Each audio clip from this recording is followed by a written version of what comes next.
It's really nice, man. Just look at it. One like, one prayer. Good luck, Enzo Fernandez, people.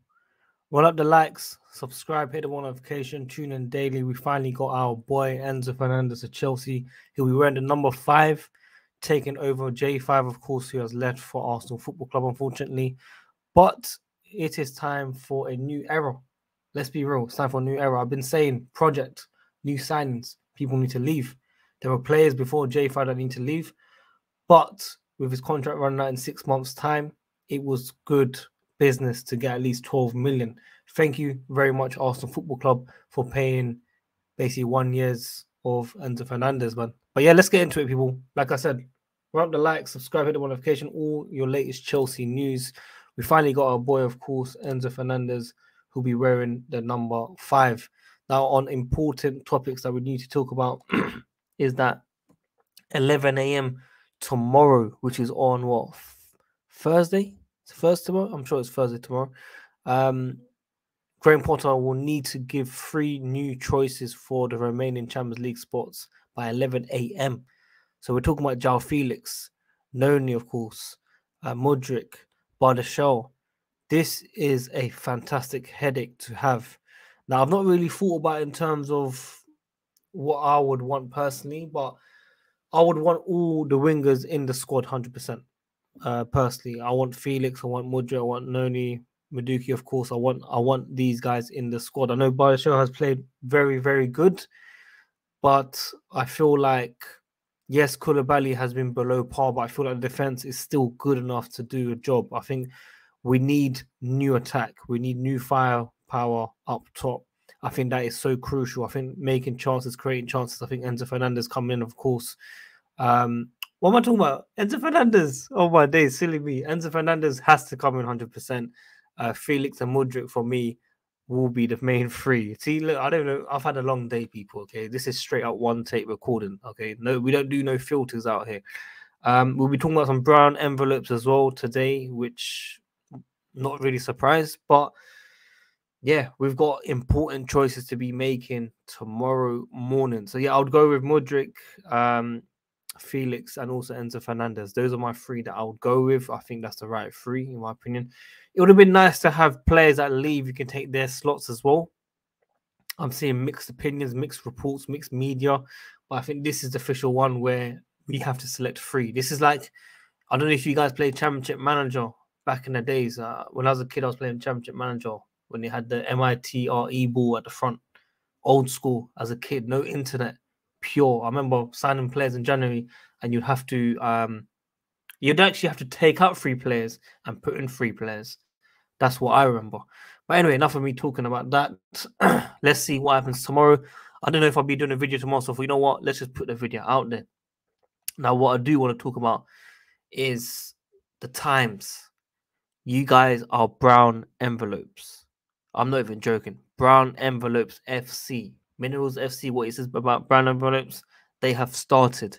Finance experts believe Chelsea could be forced to sell academy stars to comply with FFP, with Kieran Maguire estimating around 100 million from the likes of Conor Gallagher, Loftus-Cheek, and Hudson-Odoi. Now, this is just probably the worst bit. No, the bit you guys can take out of the worst bit. Okay, the worst bit was if we fail to get Champions League, we'll be in big trouble with FFP. Now, when you read the article, of course, it goes on to say this bit that I'm reading right now, but the actual article, the headline actually says like this, people, in bold: if Chelsea fail to qualify for Champions League, we'll be in big trouble with FFP. That's what it says in bold, people. But yeah, this is probably most likely what would happen. Obviously, Conor Gallagher, we had a bid of 40 million plus 5 million, but he didn't want to join Everton. And apparently, according to reports, Chelsea did not want to sell Conor Gallagher to a rival of Newcastle. I mean, no disrespect, Newcastle are doing a fantastic job this season. And yes, there could be a threat going forward, but I feel like Conor Gallagher, yes, decent player, but is no Enzo Fernandez or João Felix or that caliber, if you know what I mean. Like straight up, I'm being honest. I think he's a very, very good hard worker. He gives 100% always, just like Mount. These guys give 100% most times, but sometimes 100% isn't good enough for this club to go forward.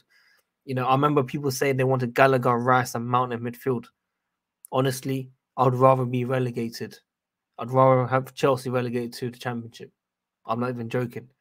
This is what I was arguing with last season under Roman. And it's so important. It's so important we do get these outgoings. I was a bit surprised we didn't have that many outgoings. I'm surprised Hakan Ziyech's sell for loan didn't go through. I do believe it's bad business. I know a lot of you guys saying PSG should have come earlier. Ziyech with his own, with no agent, etc., might be a problem. Yes, it could be. But from what I saw, we got it wrong 3 times of documents, and I don't think that's right. I'm talking from a working person myself. If something happened to me like that, I'll be very annoyed if I have to stay at my old job because something didn't go right.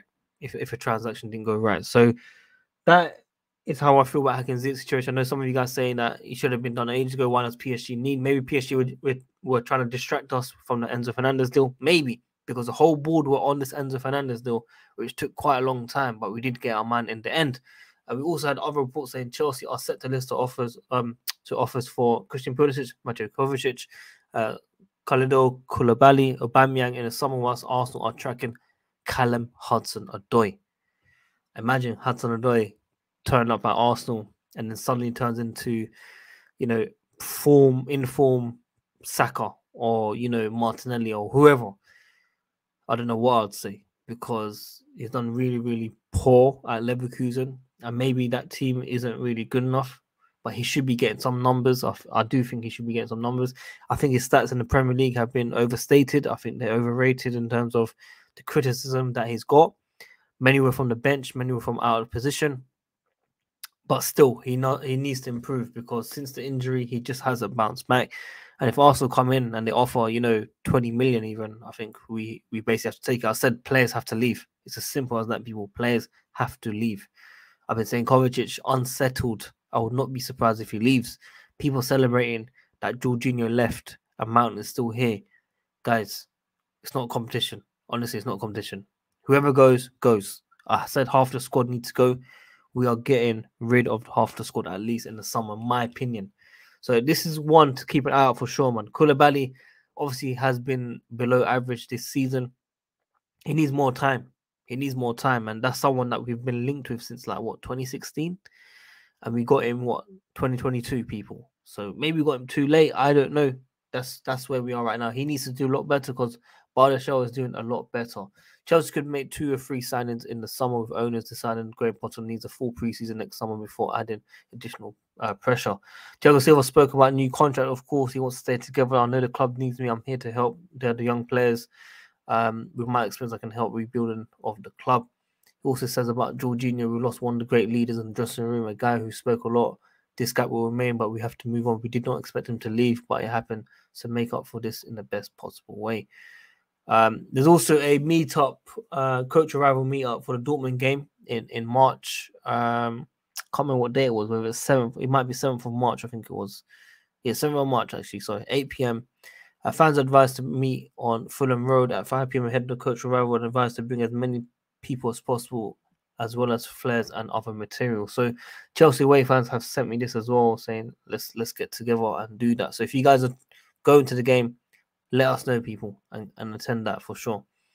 PSG will think twice before dealing with Chelsea again after the Class A circus. And there was one about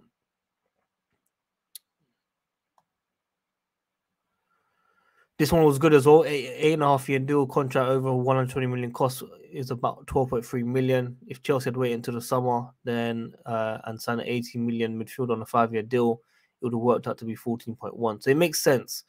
But there was one where, this is the one I want to talk about. One figure close to Chelsea owners was contacted about the spending. Their response was, we're just getting started.